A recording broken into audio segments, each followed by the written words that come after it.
Martha Bell was born in the kind of town where time forgot its hurry. Willowbrook was a gentle place, the sort of place where mornings arrived like soft knocks at the window, and the nights hummed lullabies into the trees. The hills, covered in wild marjoram and pale grass, wrapped the town like old arms around a child. The river, slow and silver, moved as though it carried the stories of generations. Martha grew up in a two-room cottage shaded by an elderberry tree whose roots had seen more winters than any living soul in the town. Her parents died young, taken in the same accident that left only the ghost of laughter in her memory. She was raised by her grandmother Ruth, a woman of few words but endless prayers, who carried the Bible in one hand and grief in the other. Ruth never spoke much of loss. Instead, she cooked. Her way of keeping the dead close was by feeding the living. Martha inherited that quiet way of healing, through flour and fire, through sweetness and silence. From a young age, she knew how to make bread rise even when everything else around them fell apart. Her life was not filled with drama or defiance, but rather a soft kind of strength, the sort that lives in silence and moves without being seen. She walked like someone who had learned early that footsteps echo longer when made with care. Daniel Crane was the first boy to call her beautiful, not with the boldness of teenage boys, but with the awe of someone who had never seen the sunrise before. He had a crooked smile and a voice that always sounded like it was telling a story, even when he wasn't saying much. He wasn't from much. His family rented the last house on Sutter Lane, the one with the cracked window and leaning fence, but his eyes were full of blueprints, and he always seemed to be building castles in the sand, even when all he had was dust. He talked of leaving Willowbrook, of cities that never slept and buildings that kissed the clouds. Martha listened with the sort of attention reserved for sermons and storm warnings. She saw past the hunger in his plans and noticed the tremble in his hands. Most people underestimated Daniel because he didn't come from clean shirts and proper English. But Martha saw the fire in him, and fire, she'd learned, could warm or consume. When they began courting, it wasn't loud or sudden. It was slow. It began with shared walks to the market, quiet conversations by the riverbank, and stolen glances in the church pews. They fit into each other's lives like threads into a loom, slowly, patiently, purposefully. When Daniel told her, "One day I'll make something of myself," Martha simply replied, "I know," and she meant it. They married beneath the same elderberry tree that had shaded her childhood. It was a small ceremony, nothing grand, just a handful of neighbors, a borrowed suit, and a second-hand dress with pearls missing from the neckline. But the way Daniel looked at her that day made her feel like royalty. They didn't have much.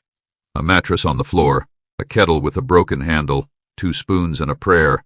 Martha picked up work before sunrise at Miss Alora's bakery, and Daniel, between odd jobs, enrolled at a community college 3 towns over. Every morning she packed him a meal wrapped in cloth and tied with hope. She worked late, cleaned the school halls at night, and folded laundry for half the town on weekends. Daniel struggled through classes, sometimes overwhelmed, sometimes distracted by dreams that felt bigger than the smallness of their life. But Martha kept him grounded. She kept count of the coins, made every cabbage stretch, and wrote his assignments when he was too tired to think. She never saw herself as a martyr. She saw herself as a gardener, planting love into the soil of hardship, waiting for it to bloom. Their home was held together by hands, not walls, and love, though strained and bruised by exhaustion, lived in the corners, in shared tea, in unspoken gratitude, in prayers whispered while he slept. But dreams have teeth. They bite when you least expect it, and Daniel's success, when it finally came, did not arrive quietly. A business pitch he'd scribbled on the back of a napkin was picked up by a young investor passing through town. A few months later, Daniel was meeting men in suits who spoke in numbers instead of words. He started commuting to the city. Then he started staying there longer. His voice, once filled with warmth, began to cool. The letters stopped, then the visits.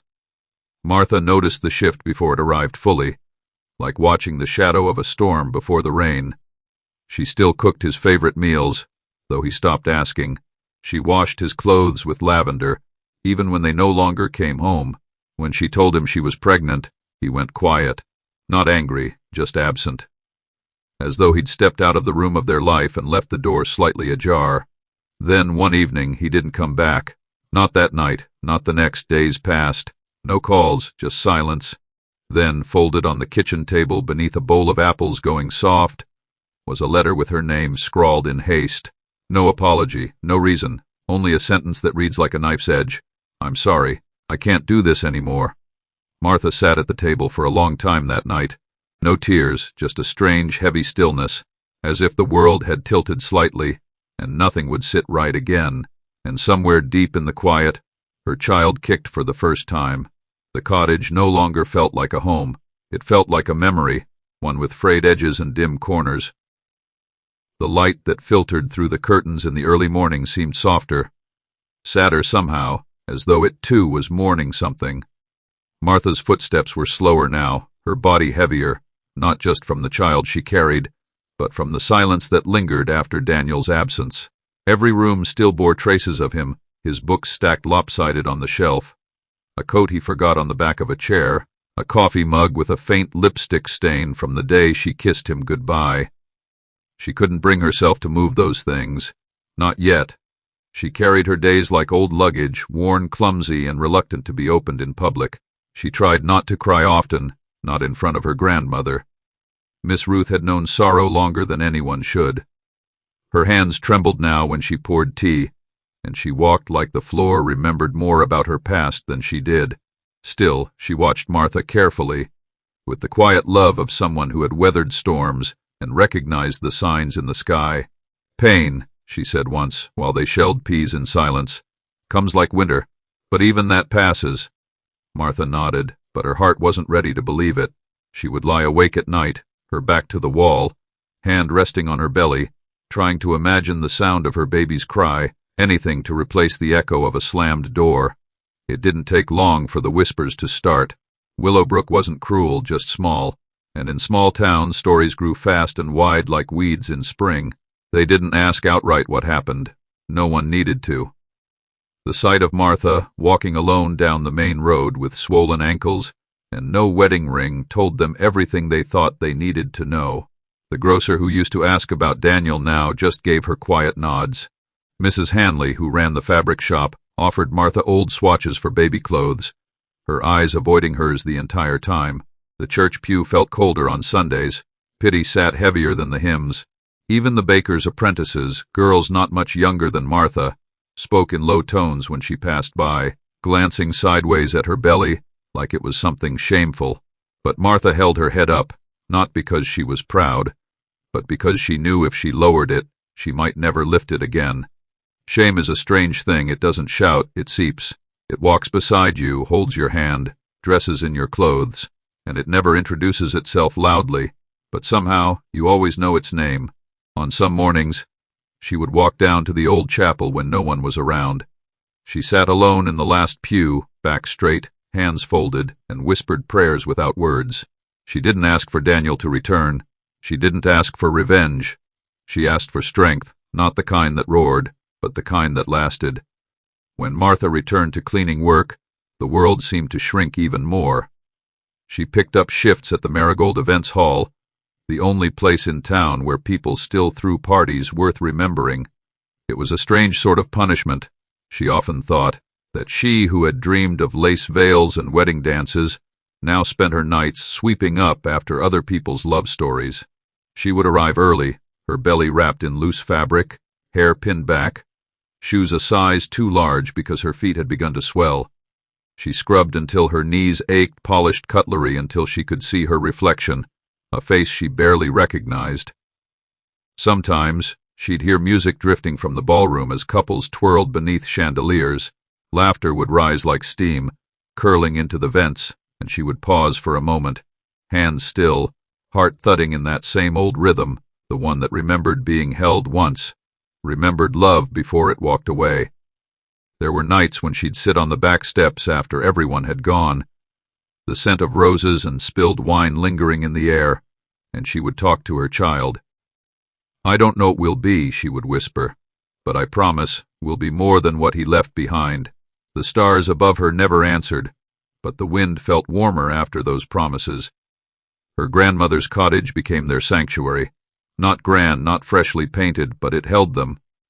Ruth, with her silver plaits and cotton dresses, tended to Martha as if she were porcelain wrapped in thorns. The old woman would wake before dawn, make strong tea with ginger, and recite psalms over her granddaughter's belly. "This child is covered," she'd whisper, as she dabbed oil across Martha's forehead. "No man can curse what God has blessed." Martha took comfort in those moments. In that small home, nothing grand had ever happened, but everything important had. The walls had witnessed heartbreak, but they had also heard lullabies.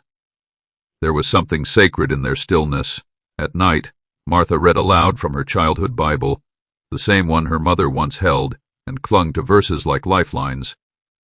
"Though I walk through the valley of the shadow of death, I will fear no evil," she murmured once, while thunder rolled outside. The baby kicked as if in agreement. She smiled softly. It was the first time in weeks her mouth remembered how. She wasn't sure what the future held, but she was beginning to understand that survival wasn't always loud. Sometimes it was a quiet determination not to disappear. Every day she rose, folded laundry, baked bread with cracked knuckles, and wiped her eyes before others could see. And with each quiet act, she carved a place for herself, not in Daniel's world, but in one of her own making, a world where love wasn't begged for. It was born. The air smelled of jasmine and roasted almonds as Martha stepped through the staff entrance at the Marigold estate. The soft hum of violins spilled from the grand hall like perfume, light and full of laughter. She paused for a moment just inside the corridor, listening. Her hands instinctively rested on her belly, which had grown firm and heavy beneath the folds of her uniform. She wasn't due for another 8 weeks, but the weight of everything, the child, the silence, the years, made each step feel like she was walking through water. She adjusted the apron that never seemed to tie comfortably anymore and pushed the cart forward. It rattled slightly, the wheels catching now and then on the plush carpet runners.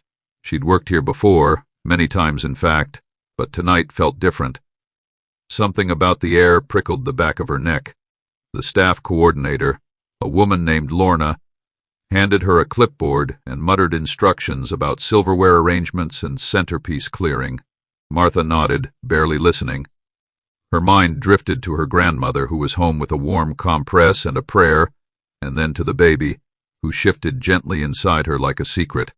She told herself it was just another shift, another night, another wedding to clean up after.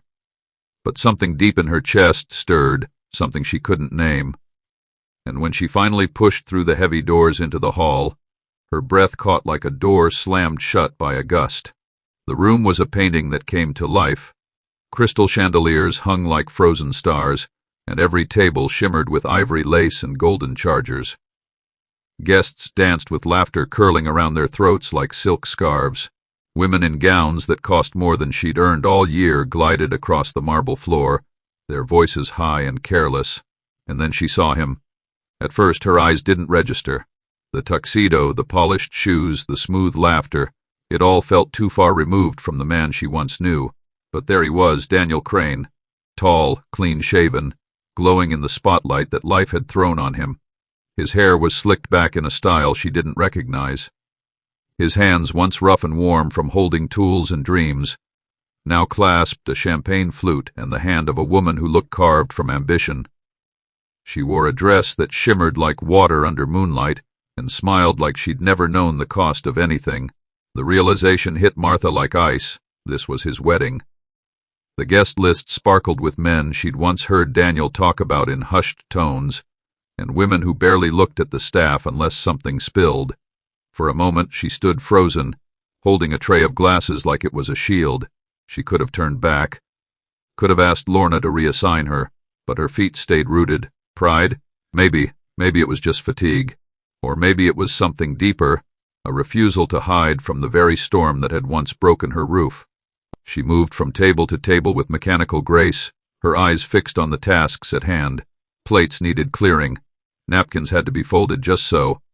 Her hands worked, though her mind teetered on the edge of every memory she had tried so hard to bury, the way Daniel once brushed crumbs from her lips. The day he found her crying on the porch and held her until her shoulders stopped shaking. The letter he left behind without a signature. She walked carefully around the head table, heart in her throat. Then it happened. He saw her. Their eyes met across the tablecloth and candlelight, just for a second. Enough time for recognition to settle in his face. But instead of guilt or apology or even discomfort, Daniel laughed. Loud, too loud. The sound cracked through the music, jagged and raw. He leaned toward the man next to him, broad-shouldered, gold watch flashing, and gestured with his chin. "That's Martha," he said, loud enough to slice through the buzz of conversation. "My ex, she's still wiping tables. Guess she found her calling." A few of the guests chuckled, unsure, performative, but it didn't matter. The shame poured in, hot and immediate, scalding her ears and burning the back of her neck. Martha didn't flinch, didn't drop the tray. She bent to collect a spoon and kept walking. But something inside her, something old and almost forgotten, snapped like a twig underfoot. The rest of the night blurred. She finished her duties with the precision of someone building a wall inside herself, brick by heavy brick. Every laugh, every glance, every whisper floated past her like ghosts. She did not let them in. She moved like someone underwater, deliberate, distant, detached. But her mind was screaming, not in rage, not even in sorrow. It was something else. Something that stirred where silence had long taken root. She cleaned the last table, hands shaking just slightly, then stepped outside to the back garden, where the kitchen air vents released bursts of roasted rosemary and garlic into the night.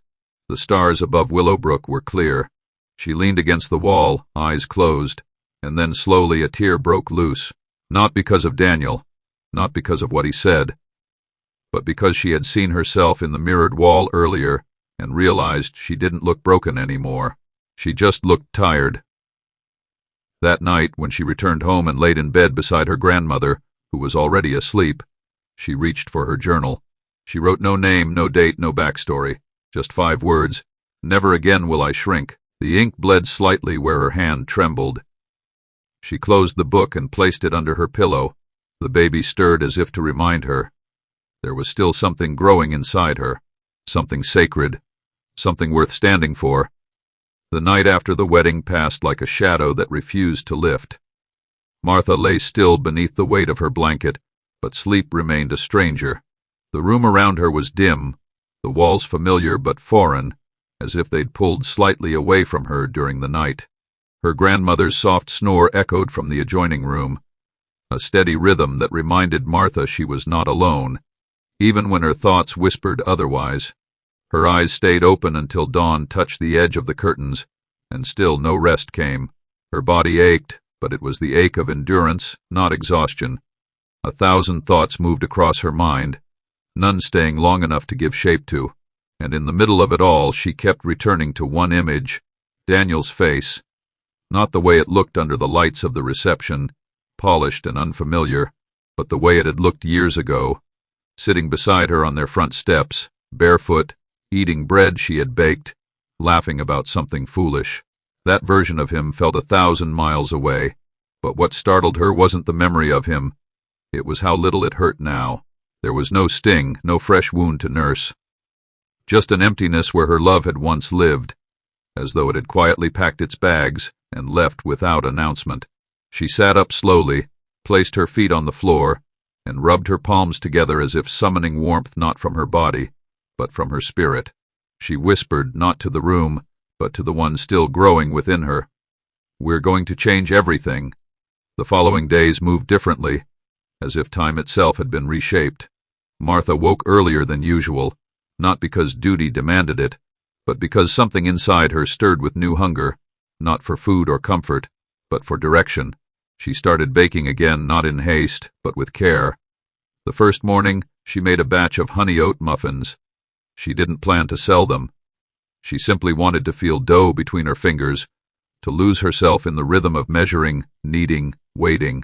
There was healing in the rise and fall of flour clouds, in the crackling sound of crust cooling on a wooden rack. For the first time in months, she hummed to herself in the kitchen. Her grandmother noticed. "I haven't heard that tune since you were a girl," she said, leaning in the doorway with a smile that didn't ask questions. Martha smiled back, eyes bright but unreadable. That evening, she wrapped half the muffins and took them to the library assistant who had once given her a second-hand recipe book. She left them without a note. The next day, the librarian posted about them online, just a few words, a picture of a muffin with golden edges and the caption, "Whoever left this, thank you. Made my day." The post was shared. People began to ask.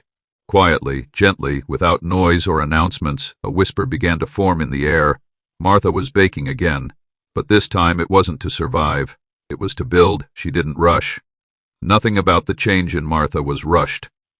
She took her time as if she were planting seeds she intended to watch bloom over decades. She cleaned out her grandmother's old pantry, lined the shelves with labeled jars, sorted spices by fragrance rather than name. She bought a used stand mixer with money she had tucked away for baby supplies, and when her grandmother questioned it, she smiled and said, "If I can build something that lasts, we'll never lack again." Ruth didn't argue. She had seen that look before, the quiet fire that never needed a flame. Orders began to trickle in. A neighbor's niece wanted cookies for her engagement tea. Then a local shopkeeper asked if Martha could prepare a tray for a business luncheon. Each time she agreed, she put her name on the box, not Daniel's last name, not anyone else's, just Martha's Oven. She worked late into the night, barefoot on cool kitchen tiles, the radio humming old jazz while the oven warmed the house. Lily's kicks grew stronger, more certain, as if the child inside her had sensed her mother's shift. Martha found herself speaking aloud more now, even when no one was around. "We're not starting over," she said one night while brushing flour off her apron. "We're starting forward." The words didn't come from bitterness. They came from somewhere deeper, like roots pushing through new soil, and while the orders grew, so did Martha. Not in size, her body was already stretched and weary, but in clarity. She began reading again, not just recipes, but stories of women who built empires from small beginnings. She spent her evenings learning about branding and digital orders, watching videos through cracked headphones while folding baby clothes. One night, she sat down at her grandmother's sewing machine and stitched her bakery's name onto a piece of cloth. It was crooked, uneven, and perfect. She hung it near the kitchen window.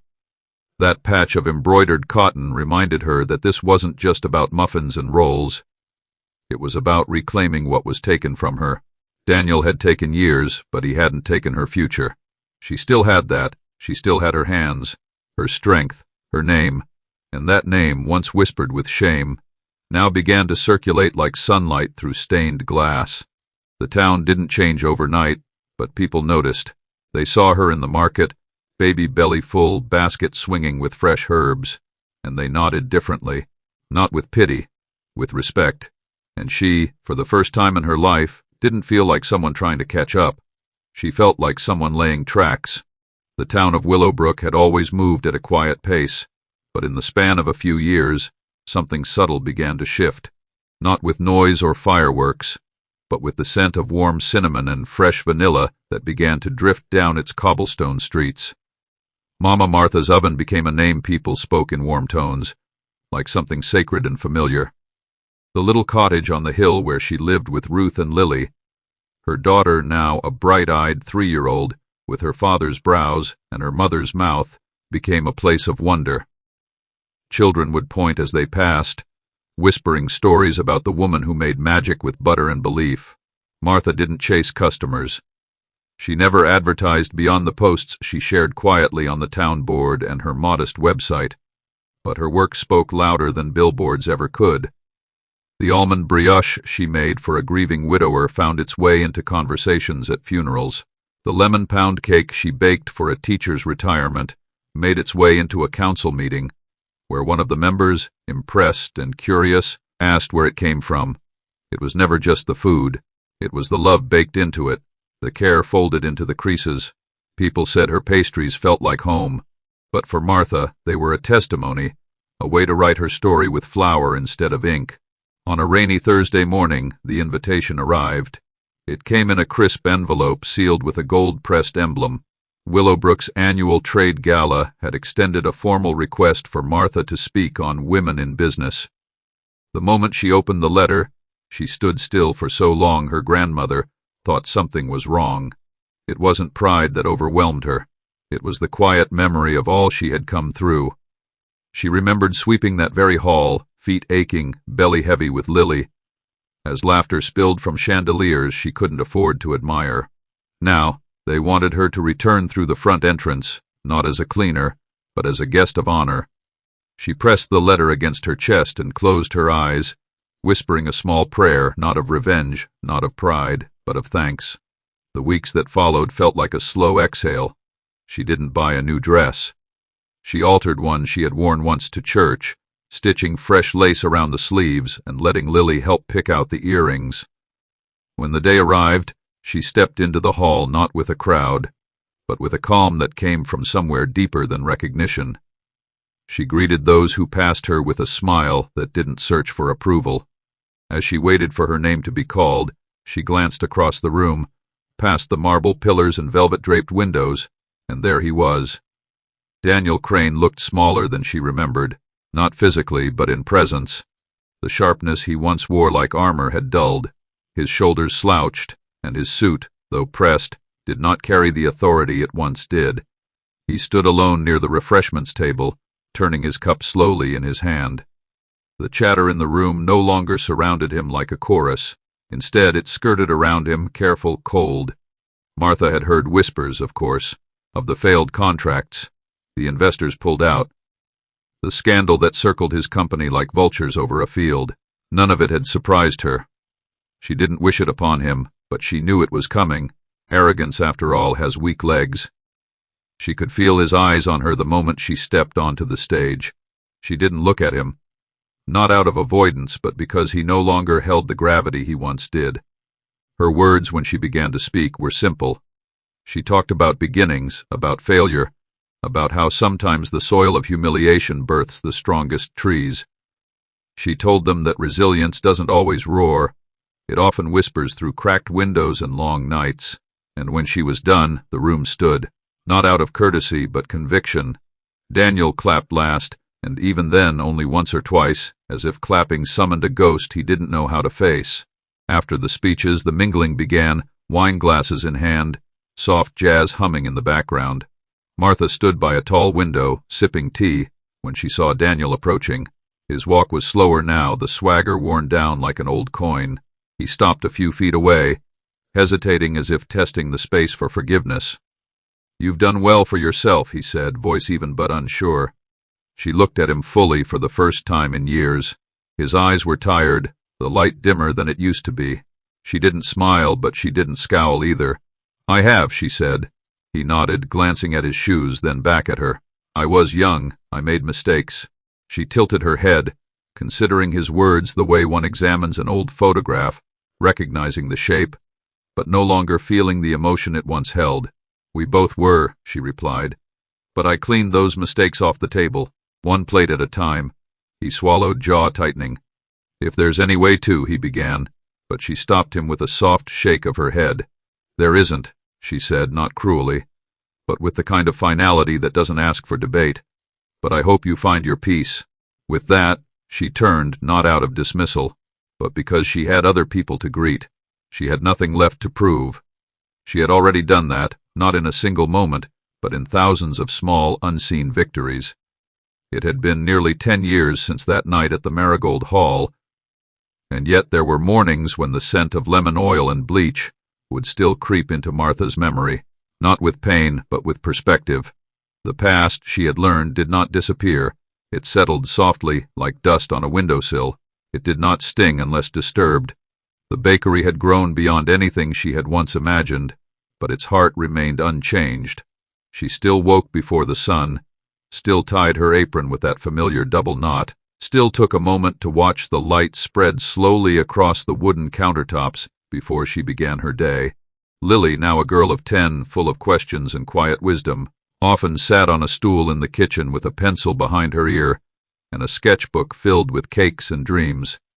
"Mama," she asked one morning while brushing cinnamon off her lip, "did you always want to own a bakery?"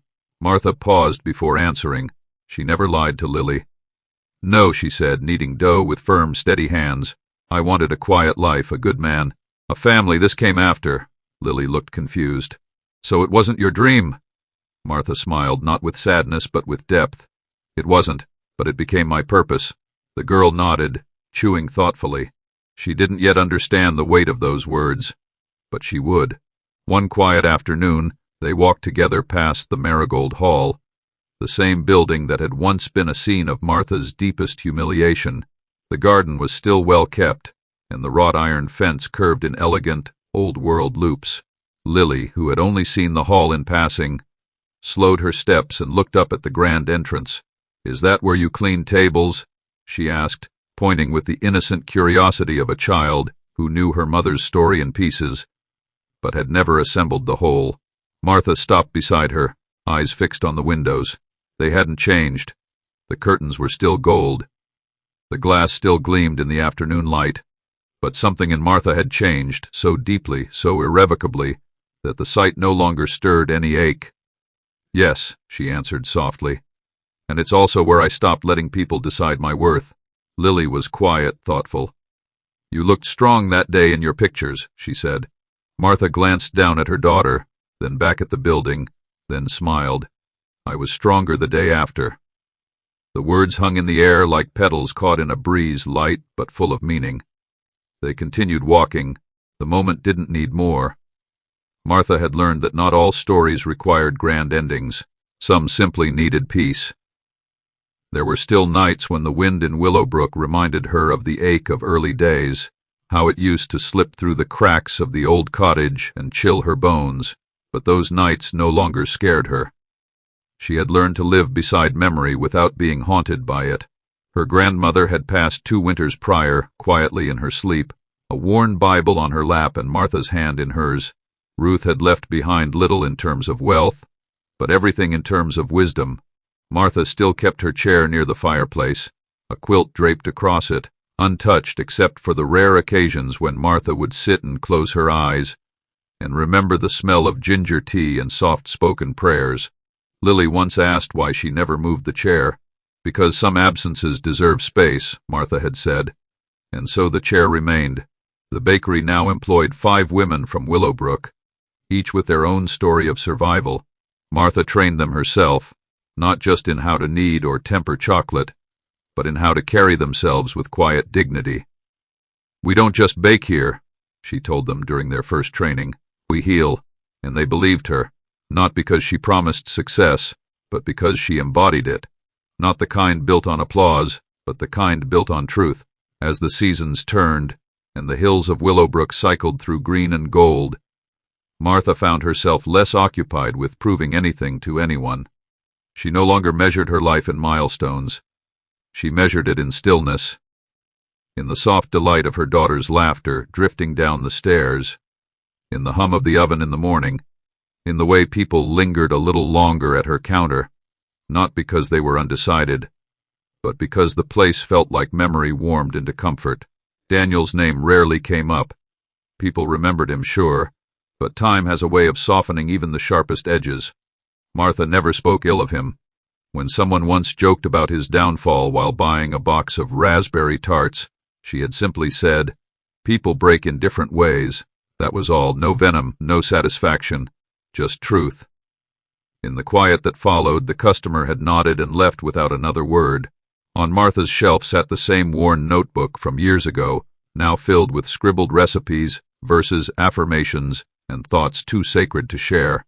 One page near the middle simply read, "I survived without applause." Below it, in smaller writing, "And I rose with no audience." She didn't need anyone to tell her she had done well. She lived it every single day. Dear listener, if you've made it this far, then this story wasn't just about Martha. It was about you, too. Because maybe you've been laughed at. Maybe someone left you when you needed them most. Maybe you've wiped tables while others danced, wondering if life had forgotten your name. But let this story remind you, your beginning does not define your becoming. Some blessings are born in the dark. Some strength is forged in silence. Sometimes the people who laugh today will watch in awe tomorrow, not because you sought revenge, but because you found grace. So don't let what left you blind you to what's coming for you. Don't bury your worth under someone else's absence. You are not what they did to you. You are who you become after it. Now let's pray together. Father in heaven, to every heart listening right now, to the one who's been abandoned, overlooked and underestimated. Let your grace cover them like Martha's apron. Let your peace steady them like warm bread in trembling hands. Give them strength to rise in the face of mockery. Give them silence that holds more power than shouting ever could. Plant purpose in the ashes of what was lost, and let joy come where shame once lived. Lord, bless the hands that are tired but still building. Bless the tears that fell in secret but watered the soil of tomorrow. Let every listener know they are not forgotten, they are being formed. Lift their heads when the world looks down. Wrap them in favor no one can explain. Let their story shift, let their tables turn.